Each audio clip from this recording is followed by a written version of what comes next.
Bueno, la empresa Tilke, Cristian, tú eres podríamos decir, el director o el supervisor encargado de la empresa en toda América de lo que son los circuitos de Fórmula 1. Para que nuestro auditorio entienda, Tilke ha sido la empresa que ha diseñado los nuevos, digamos, de 8 o 10 circuitos hacia la actualidad, la nueva Fórmula 1, la que ha dejado atrás a las pistas que eran aeropuertos, a las pistas con 5 o 6 diferentes asfaltos, a los circuitos no muy visuales. Voy o me regreso. Exactamente. Básicamente, la Fórmula 1 en los últimos 20 años empieza su expansión de Europa hacia el mundo y esa expansión básicamente la hemos acompañado, ¿no? La primera pista internacional que se hizo fue en Malasia en el año 1996, inaugurada en el 98, y a partir de ahí pues, acompañamos a todo el crecimiento de la Fórmula 1 en China, en Shanghai, nos fuimos a Corea, nos fuimos a India, nos fuimos a Bahrein, nos fuimos a Abu Dhabi, Valencia, que lo hice yo, el Circuito de las Américas en Estados Unidos. Entonces, básicamente yo creo que son ya como 16 o 17 circuitos que hemos construido para la Fórmula 1 en los últimos 20 años. Que tienen que ver con dos cosas muy particulares. Una, la expansión de la Fórmula 1 para Campeonato Mundial y no solo en Europa. Dos, cuestiones que tienen que ver con los patrocinadores. Comenzó la época en que en Europa ya no se podía transmitir ni un cigarro puesto cerca de la boca, y entonces hubo que salir. Tres, los apoyos gubernamentales por cuestiones de la mercadotecnia de Fórmula 1, los impuestos y todas estas cosas. Y cuatro, el riesgo que asume el país junto con Fórmula 1 como Corea. Funciona, invertimos, no funcionó, nos vamos. Exactamente. Bueno, mira, en todo ese tema tú sabes mucho más que nosotros. El tema obviamente es eso, la expansión por esos motivos que estás nombrando. Y dos, digamos, un tema importante es cuando uno va, el tema de la seguridad ha cambiado mucho en los últimos 20 años, ¿no? Y la gente dice, ¿y por qué están haciendo estos cambios? Digo, bueno, tampoco no estamos usando los teléfonos de hace 20 años. Un iPhone 6 de hoy es muy distinto a un teléfono que usamos hace 20 años. Que no tomaban ni fotos. Y la evolución de los circuitos ha ido con este avance, ¿no? Entonces hoy vemos un circuito obviamente que tiene características muy distintas. Obviamente mucha gente nos critica, dice, oye, ¿por qué todos los circuitos se ven iguales?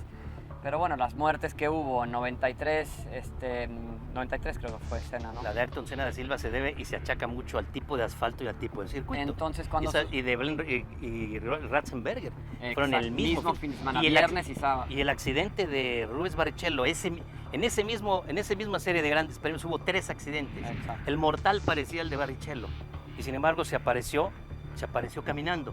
El de Ratzenberger, dices tú, bueno, pero el del bien amado Ayrton Senna, y todos se deben mucho a esos botes y a ese Entonces, circuito con poco espacio. La gente a veces se olvida, pero cuando sucedió eso yo creo que fue un día negro para la mayoría de la gente, no solo fanáticos de Fórmula 1. Entonces yo creo que a partir de ahí hemos podido evitar este tipo de accidentes. Si tú te fijas en Mónaco, la carrera que hubo ahora, el accidente, probablemente unos años atrás hubiese sido un accidente mortal.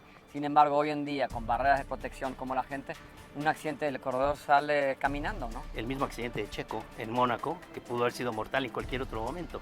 20 años antes, un accidente a la tercera parte sucedía así. Ahora, Tilke, la empresa, le dices, ahí está el terreno o ahí está un autódromo. ¿Qué se privilegia primero? ¿El espectador? ¿El reto al piloto? ¿El tamaño del circuito? ¿La capacidad? ¿O que el espectador que entre salga contento y diga quiero ser el año que entra? Es que es un poco todo, ¿no? Y hay que diferenciar mucho desde la entrada, ¿es un circuito existente o algo nuevo? Correcto. Austin, por ejemplo, me tocó un circuito nuevo, que es muy fácil. Uno nuevo tienes... Pues yo te visité cuando era terreno, yo dije aquí no puede haber un circuito de Fórmula 1 porque había además... De hecho yo lo elegí ese terreno porque era justamente lo bonito de jugar con eso. Entonces un terreno nuevo es muy fácil. Con lomas y con bajadas y subidas. Ese es el mejor momento para nosotros para entrar, cuando tenemos la oportunidad de elegir el terreno.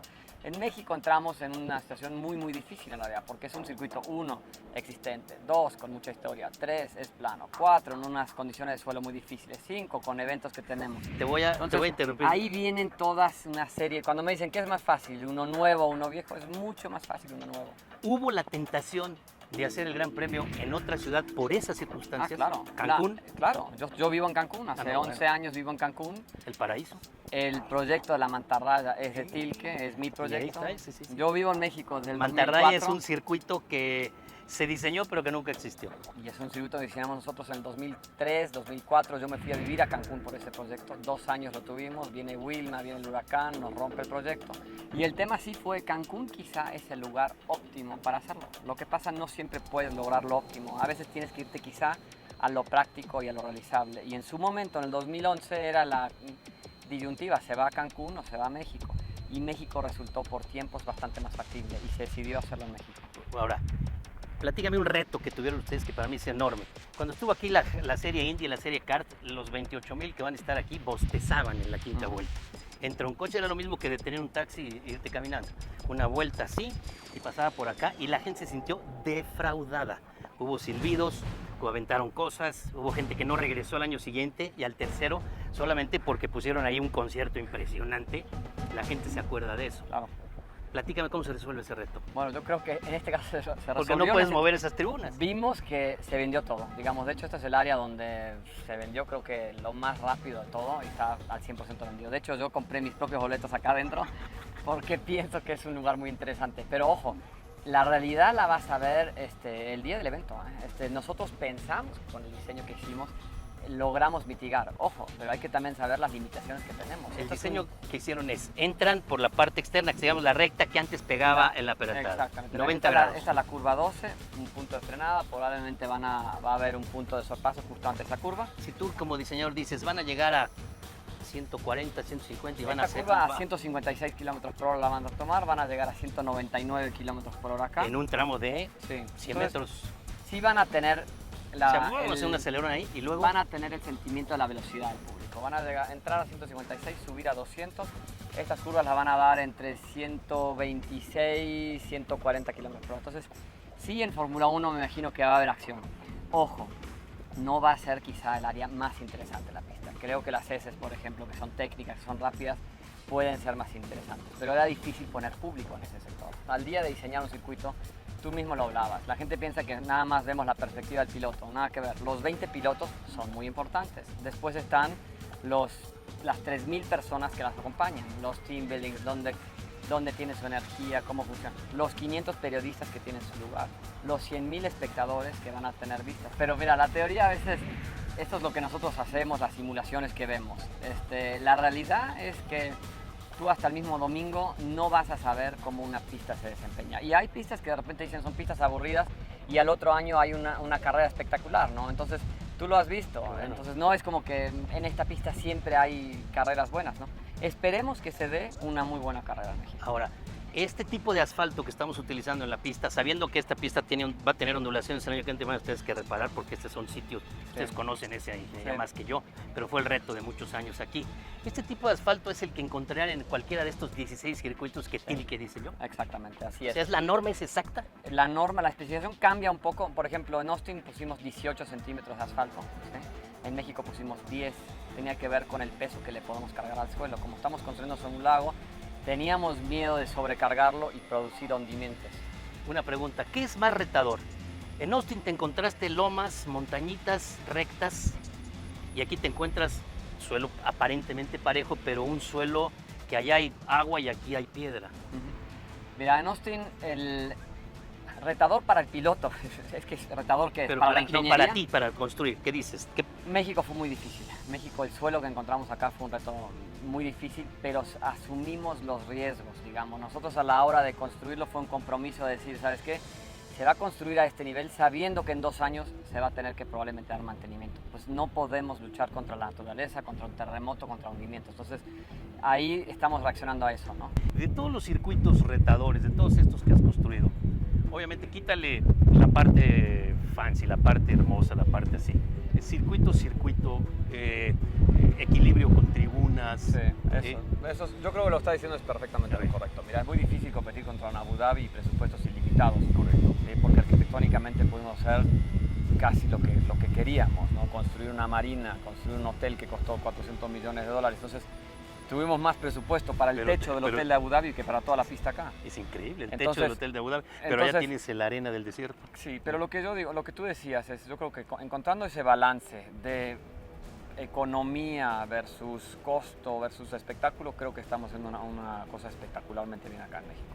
El tema de tener 4 concentraciones de público no lo tienes en ningún lado. Digamos, uno tienes el estadio Foro Sol, que es único, no hay ni una pista en el mundo donde pasamos literalmente por un estadio. Después tenemos, bueno, obviamente la largada, donde tenemos el edificio Pitts con su tribuna principal, que es la constelación normal en cualquier circuito. Pero bueno, llegando a la Moisés Solana y llegando a la zona del estadio, tenemos 30, 40 mil personas en cada uno de esos lugares. Entonces, eso es único en el mundo. Yo con mi familia escogí aquella zona precisamente, y porque además tienes la ventaja que ahora se te permite ver toda la carrera en las impresionantes pantallas. Pero el objetivo es que el que se va el domingo por la tarde de aquí diga cuándo es el próximo. Claro, exactamente. Ese es el objetivo. Ahí lamentablemente hay una falla en este sistema, que es un poco que la Fórmula 1, como tú bien sabes, el producto en sí está mejorando. Las críticas tú las has leído, la Fórmula 1 está consciente de este tema. Tienen que volver a tener el ruido que tenían unos 2 años atrás. Cuando éramos chicos, a nuestras bicicletas les poníamos unos globos para que sonaran con los rayos. Algo así tiene que hacer la Fórmula 1. Es decir, Entonces, el ruido esa muy, ópera es parte misma. Están muy conscientes ellos. La prensa misma, la Fórmula 1 mismo lo sabe, de tener que volver. El ruido para mí siempre era como el 80% del espectáculo. Back to basics, ¿no? Tenemos que regresar a esas bases. Pero viendo esto, y por otro lado, el dominio de escuderías que cada 3 años se reinventan y otra vez, que tenemos que regresar, si es que podemos. Pero la parte esta es fundamental. Pero en este circuito, con esto cerrado aquí, bueno, con tener estos y los que se parecen a estos, maravilloso. Cristian, yo te agradezco muchísimo que me hayas platicado todo esto. Y bueno, si tenemos naturalizados en el fútbol mexicano, pues tenemos naturalizados también, bueno. Después de 11 años entre los diseñadores de esta pista. Te agradezco mucho, una felicitación, y por acá estaremos llegando para antes del inauguración. Perfecto, y esperemos que el domingo podamos ir. Mira, fue un gran éxito y yo sí creo fuertemente en que así va a ser. México tiene una gran vocación por esto, no solo por las carreras y por la Fórmula 1. Finalmente ahí está, tenemos pilotos mexicanos, que es un ingrediente, aunque los que sabemos que esto no va más para allá. Te agradezco muchísimo, Cristian. A ti, muchas gracias. Hasta luego, gracias.